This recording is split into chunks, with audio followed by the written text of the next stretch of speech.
নমস্কার, আমি তরুণ ঘোষ।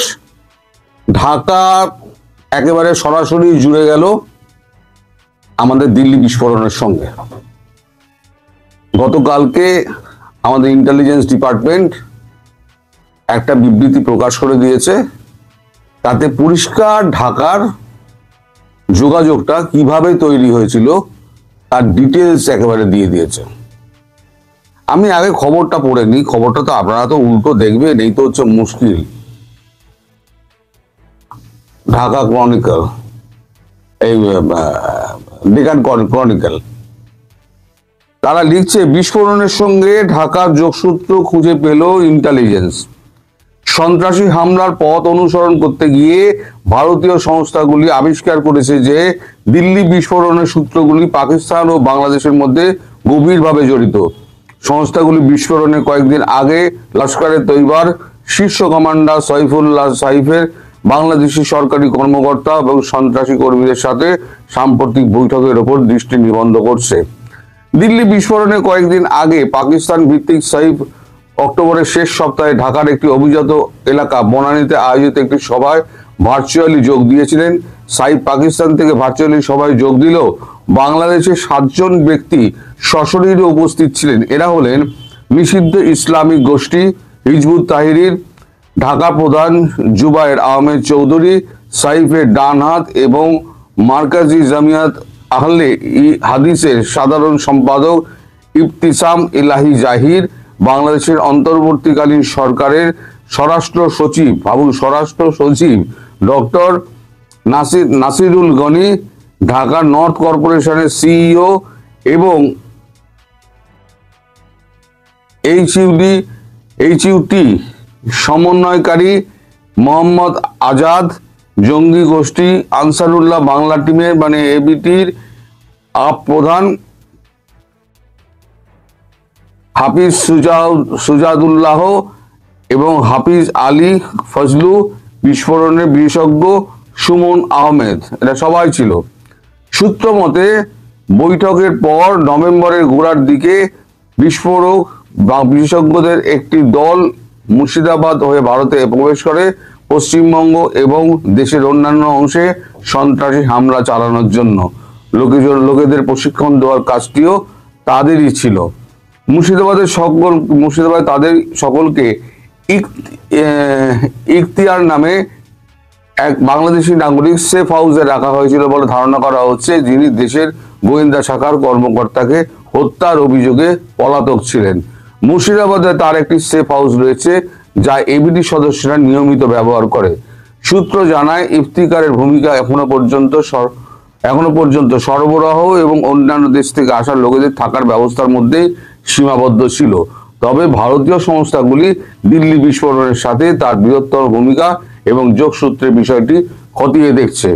সংস্থার সূত্র অনুযায়ী পাকিস্তান থেকে কিছু সরবরাহ পশ্চিমবঙ্গে পৌঁছেছিল এবং সম্ভবত দিল্লি বিস্ফোরণে ব্যবহৃত হয়েছিল। তদন্তকারী সংস্থাগুলি সন্ত্রাসীদের পথ খুঁজে বের করার জন্য ইতিমধ্যেই মুর্শিদাবাদে পৌঁছেছে এবং বাংলাদেশের রাজশাহী হয়ে ভারতের মুর্শিদাবাদে প্রবেশকারী ব্যক্তিদের খোঁজে তল্লাশি চলছে। আমি যে কিছুদিন আগে একটা ভিডিও করেছিলাম না, যে মেচুয়ারদের নৌকোয় করে ওই আদান প্রদানটা হয়েছিল, ভারতীয় সমুদ্রের সীমার কাছাকাছি ওটা চলে এসেছিল, ভারতীয় একটা জেলে সেজে একটা দল চলে গিয়েছিল ওখানে জেলে সেজে, সেখান থেকে মালপত্রগুলো ঢুকে এসেছিল সোজা বিভিন্ন পথ ধরে মুর্শিদাবাদে। এবার গতকাল মুর্শিদাবাদে যে ঘটনাটা ঘটেছে, গতকাল মুর্শিদাবাদের রানীনগরে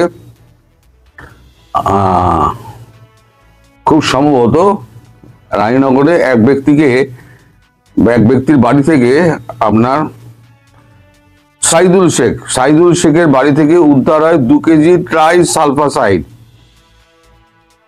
এই ট্রাই সালফাসাইড উদ্ধারের আগে সাইফুল শেখ তার বাড়ি থেকে সপরিবারে উধাও হয়ে যায়। এই ট্রাই সালফাসাইড এটা হচ্ছে মারাত্মক বিস্ফোরক, যেটার মধ্যে আরডিএক্সটা মিশিয়ে নিয়ে তার মধ্যে ডিফিউজার ঢুকিয়ে দেওয়া হয় এবং বিস্ফোরণ করানো হয়। তার হচ্ছে মারাত্মক 2 কেজি ধরা পড়েছে। তাহলে এখন যোগসূত্র যেটা হচ্ছে সেটা হচ্ছে বাংলাদেশের সঙ্গে দিল্লির বিস্ফোরণে সরাসরি যোগাযোগ ইন্টেলিজেন্স একেবারে প্রকাশ্যে এনে দিয়েছে, সরকারের কাছেও রিপোর্ট পড়ে গিয়েছে। এই যে প্রাথমিক রিপোর্ট যেটা পড়েছিল না, যেটা প্রধানমন্ত্রীর কাছে প্রাথমিক রিপোর্ট গিয়েছিল, যে রিপোর্টের ভিত্তিতে একটা বৈঠক ডাকা হয়েছিল, আমি আপনাদেরকে ভিডিওতে বলেছিলাম। এখন সেই বিস্তারিত রিপোর্ট গতকালকে প্রধানমন্ত্রীর দপ্তরে এনআইএ পৌঁছে দিয়েছে। এনআইএ, সেন্ট্রাল আইবি যারা আছে তদন্তকারী দল, তারা সমস্ত পৌঁছে দিয়েছে। এবার বিভিন্ন জায়গায় তল্লাশি চালানো হচ্ছে। আমি তো বলেইছি 32টা জায়গায় এদের একটা সিরিজ ব্লাস্ট করার একটা ছিল।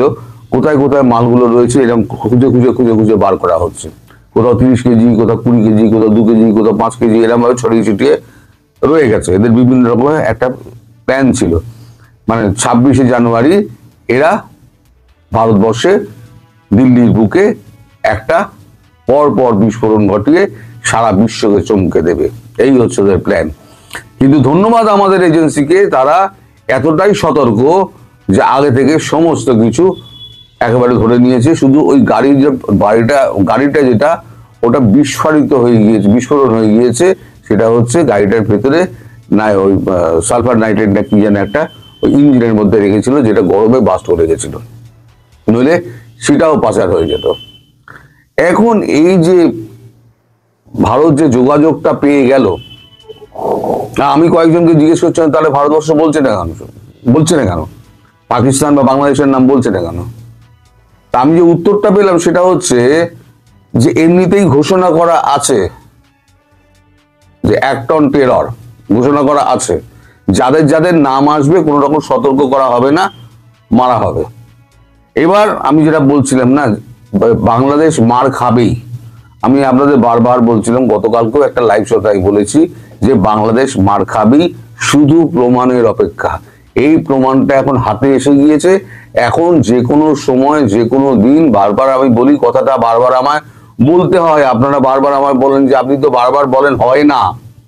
কিন্তু এই প্রমাণটার জন্য অপেক্ষা করছিল আমাদের ভারত সরকার, যেটা আমি আগেও বলেছিলাম যে ফাইনাল রিপোর্টটা না পাওয়া পর্যন্ত ভারত সরকার কোনো রকম ভাবে রিস্ক নিতে চাইবে না। পৃথিবীর কাছে একটা ইন্টেলিজেন্স রিপোর্ট, একটা সলিড তথ্য যাতে দেখাতে পারে, তার জন্য একটা কাগজ চাই। সেই কাগজটা হাতে এসে গেছে। এইবার আপনারা অপেক্ষা করুন, দামাদ্দাম মাস্ত কালান্দার ওদিকে হবে, আর এদিকে হবে হ্যাপি দিওয়ালি। এই হ্যাপি দিওয়ালি এবার হবেই হবে, শুধু সময়ের অপেক্ষা। আপনারা সবাই অপেক্ষা করুন। আবার দেখা হবে সন্ধ্যেবেলা। সবাই ভালো থাকবেন, সুস্থ থাকবেন, সাবধানে থাকবেন। নমস্কার।